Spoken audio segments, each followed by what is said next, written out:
Bruce Lee faces a real dilemma. He's on the verge of stardom in the United States with a projected TV series on the horizon, but he's just achieved superstardom as a film actor here in Hong Kong. So what does he choose, the East or the West?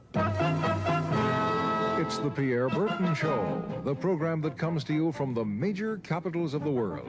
This edition comes to you from Hong Kong. And Pierre's guest is the man who taught karate, judo, and Chinese boxing to James Garner, Steve McQueen, Lee Marvin, and James Coburn. The newest Mandarin superstar, known in the West for his appearances in Batman, The Green Hornet, Ironside, and Longstreet. His name is Bruce Lee, and he doesn't even speak Mandarin. And here's Pierre. Well, how can you play in Mandarin movies if you don't even speak Mandarin? How do you do that? Well, first of all, I speak only Cantonese. Yeah. So, I mean, there is quite a difference as far as pronunciation and things like that go. So somebody else's voice is used, right? Definitely, definitely. You just make the words. Doesn't that sound strange when you go to the movies, especially in Hong Kong, in your own town, and you see yourself with somebody else's voice? Well, not really, you see, because most of the Mandarin pictures done here are dubbed anyway. They're dubbed anyway? Anyway. I mean, disregard. I mean, they shoot without sound. So it doesn't, you know, make any difference. Your lips never quite make the right words, do they?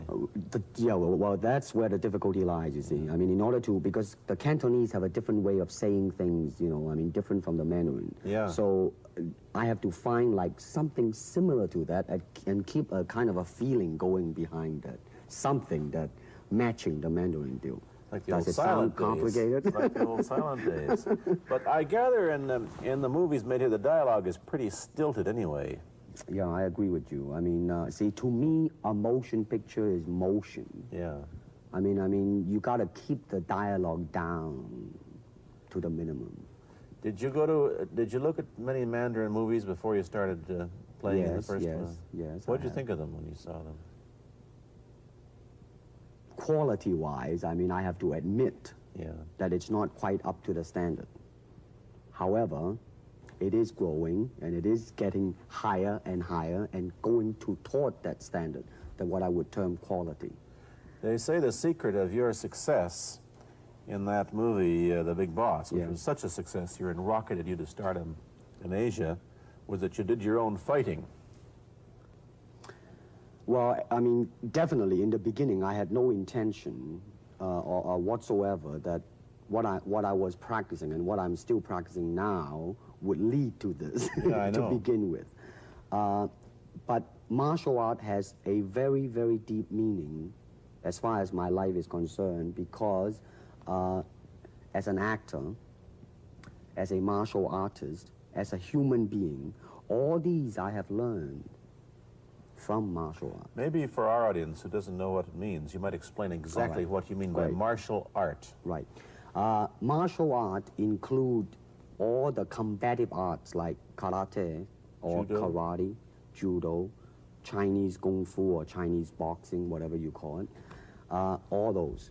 You see, like Aikido, Korean, I can go on and on and on. But it's a combative form of fighting. I mean, it's not, some of them became sport, but some of them are still not. I mean, they use, for instance, kicking to the groin, jabbing fingers at the eyes and things like that.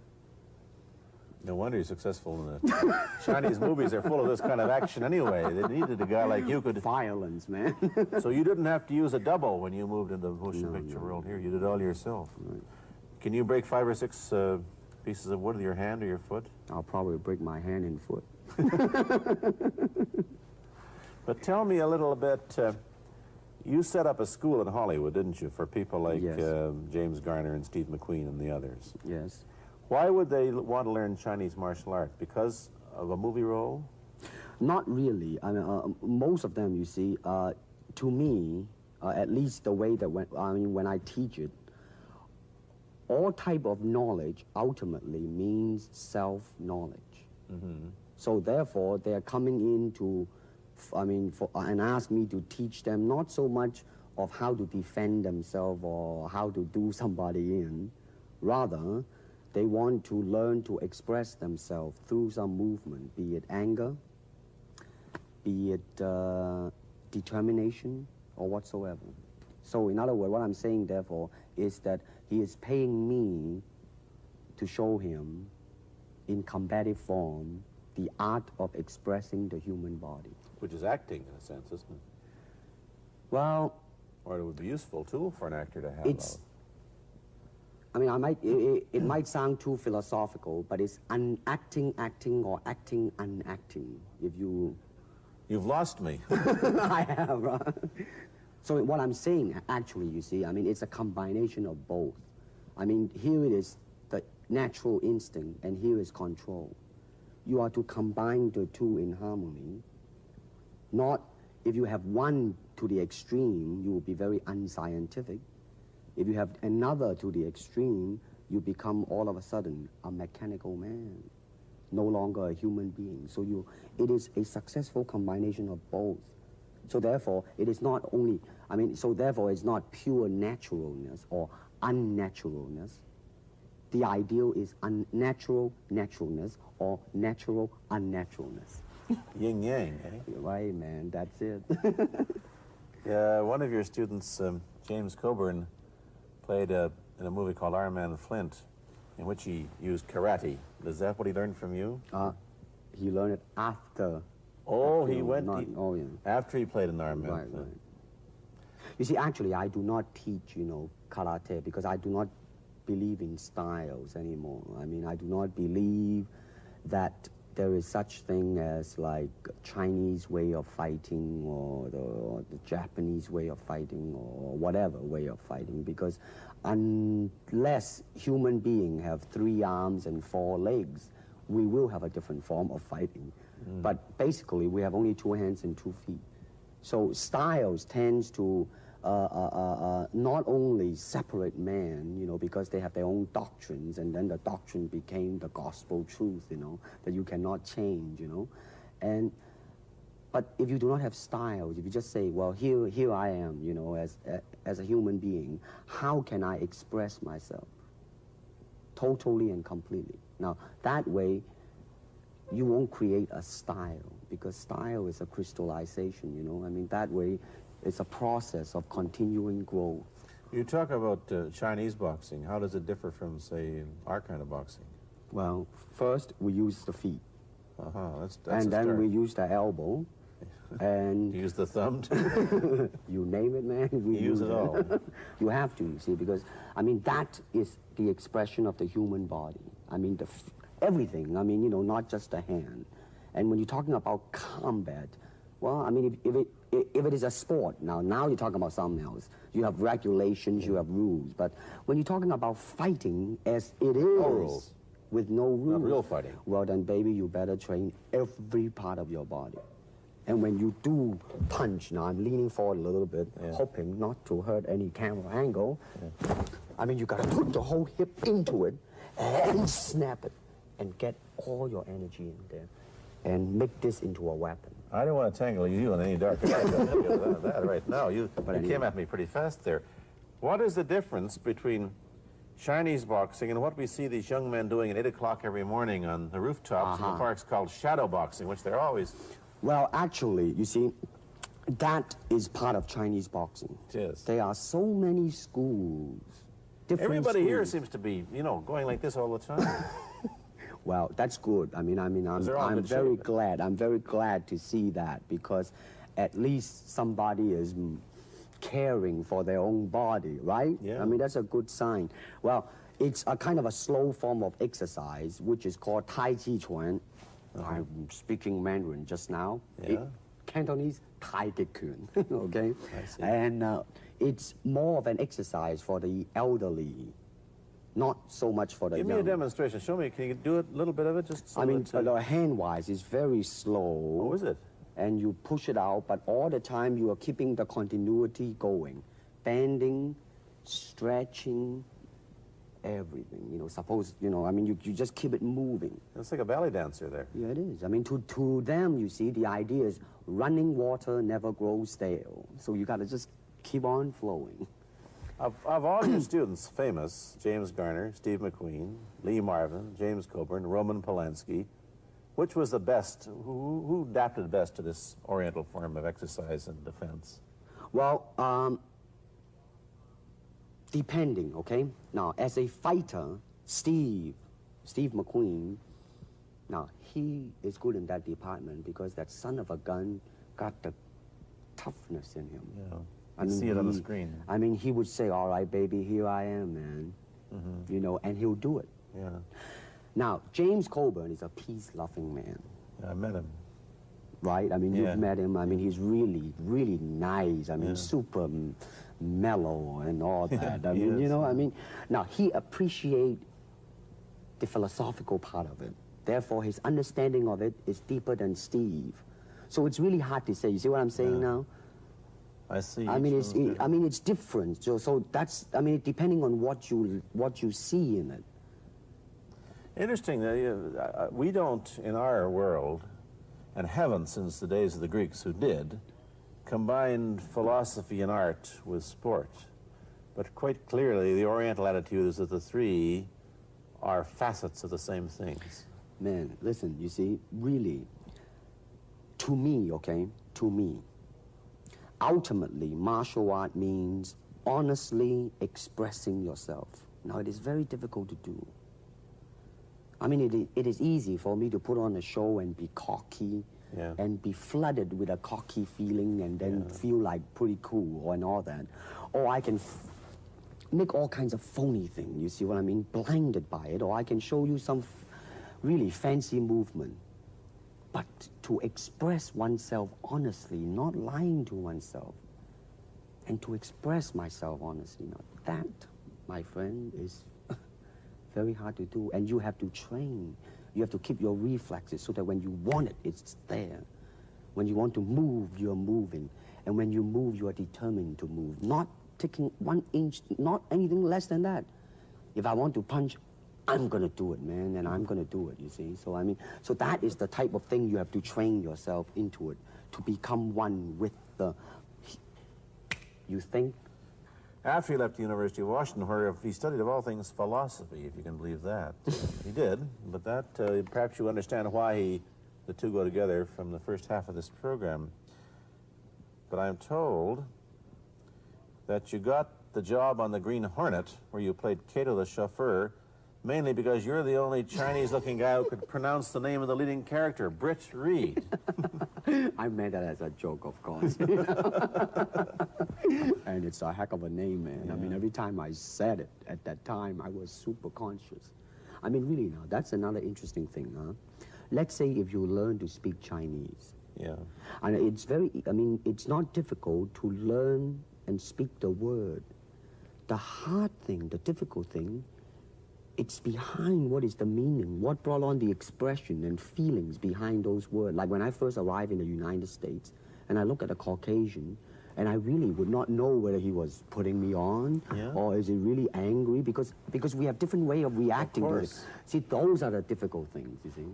It's almost as if you came upon a strange race where a smile didn't mean what it does to us. In fact, a smile doesn't always mean the same, does it? Of course not. Yeah, I just thought of that. Bruce Lee had a bit part, or a supporting role in the Longstreet series, and this had an enormous effect on the audience. What was it? The title of that particular episode of Longstreet is called The Way of the Intercepting Fist. Now, I think the successful ingredient in it was because I was being Bruce Lee. Yourself. Myself, right. And did that part, just express myself, like I say, honestly express myself at that time. And because of that, I brought, you know, favorable mentioning in, like, New York Times, which says, like, the Chinaman, who incidentally came off quite convincingly enough to earn himself a television series, and so on and so on and so forth. Can you remember the lines by Sterling Siliphant, the key lines? He's one of my students, you know that? Was he too? Yes. You've had everybody as your student. But you read, there were some lines that expressed your philosophy. I don't know if you remember them or not. Oh, I remember that. I Let's said, hear. this is what it is, okay? I said, empty your mind. Be formless, shapeless, like water. Now, you put water into a cup, it becomes the cup. You put water into a bottle, it becomes the bottle. You put it in a teapot, it becomes the teapot. Now, water can flow, or it can crash, be water, my friend. Like that, you see? No, I see. I get the idea. I get the power behind it. There's a pretty good chance that you'll get a TV series in the States called The Warriors, in which you use what, the martial arts well, in a Western setting? That was the original idea. Now, Yeah. Paramount, you know, I did Longstreet for Paramount, and Paramount wants me to be in a television series. On the other hand, Warner Brother wants me to be in another one, but both of them, I think, they want me to be in a modernized type of a thing. And they think that Western idea is out. But Whereas you would you want to do the Western, eh? I want, because you see, I mean, how else can you justify all these punching and kicking and violence except in that period of the West? I mean, in nowadays, I mean, you don't go around on the street kicking people or punching people. Because if you do, that's it. I mean, I don't care how good you are, you know. But this is true also of the Chinese dramas, which are mainly costume dramas. They're all full of blood and gore over here. Oh, you mean here? Yeah. Well, unfortunately, you see, I hope that the picture I am in would either explain why the violence was done, whether right or wrong or whatnot. But unfortunately, pictures, most of them here, are done mainly just for the sake of violence. You know what I mean? Like, you know, fighting for 30 minutes, get stabbed 50 times. And well, I'm fascinated. Let me give you your microphone back. I'm fascinated that you came back. I am a martial artist. You came back to Hong Kong on the verge of success in Hollywood and full of it.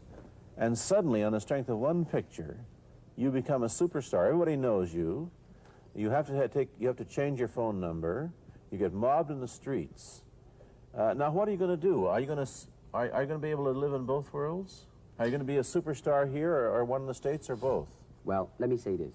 First of all, the word superstar really turned me off, and I'll tell you why. Because the word star, man, is an illusion. It's something what the public calls you. You should look upon oneself as an actor, man. I mean, you would be very pleased if somebody say, hey, man, you are a super actor. It is much better than, you know, superstar. Yeah, therefore, you've got to admit that you are a superstar. You're not going to, if you're going to give me the truth. I'm honestly saying this, okay? Yes, I have been very successful, okay? But I mean, I think the word star I mean, I do not look upon myself as a star. I really don't. I mean, believe me, man, when I say it. I mean, I'm not saying it because I... What are you going to do? Let's get back to the question. Okay. Are you going to stay in Hong Kong and be famous? Or are you going to go to the United States and be famous? Or are you going to try and eat your cake and have it too? I am going to do both because, you see, I have already made up my mind that in the United States, I think something about the Oriental, the true Oriental should be shown. Hollywood sure as heck hasn't. You better believe it, man. I mean, it's always that pigtail and bouncing around, chop, you know, with the eyes slant and all that. And I think that's very, very out of... Let me ask you, however, about the problems that you face as a Chinese hero in an American series. Have people come up in the industry and said, well, we don't know how the audience are going to take a non-American? Such question has been raised. In fact, it is being discussed, and that is why The Warrior is not going to be on. I see. You see, because unfortunately, such thing does exist in this world, you see. Like, they think that business-wise, it's a risk. And I don't blame them, I mean, in the same way, it's like in Hong Kong, if a foreigner come and became a star, if I were the man with the money, I probably would have my own worry of whether or not the acceptance would be there. But that's all right, because if you honestly express yourself, it doesn't matter, see? Because are you too Western for Oriental audiences, do you think? Oh man, like how? I have been criticized for that. You have, eh? Oh yes, definitely. So. Let me ask you whether the change in attitude on the part of the Nixon administration towards China has helped your chances of starring in an American TV series. Well, first of all, this happened before that. Yeah. But I do think that things of Chinese will be quite interesting for the next few years. I mean, not that I'm politically, inclining toward anything. No, I understand that, but I'm just wondering. But I mean, once the opening of China, that it will bring more understanding. Yeah. More things that are, hey, like different, and maybe in the contrast of comparison, some new thing might grow. So therefore, it's a very rich period to be in. Like if I were born, let's say, 40 years ago. Yeah. If I have a thought in my mind, I said, boy, I'm gonna star in a movie or star in a television series in America. Well, that might be a vague dream, but I think right now, maybe, man. You still think of yourself Chinese, or do you ever think of yourself as North American? You know what I want to think of myself? As a human being. Because, I don't want to sound like, as Confucius say, but under the sky, under the heaven, man, there is but one family. It just so happened, man, that people are different. Okay, we got to go. Thank you, Bruce Lee, for coming here. Thank you for watching. Thank you.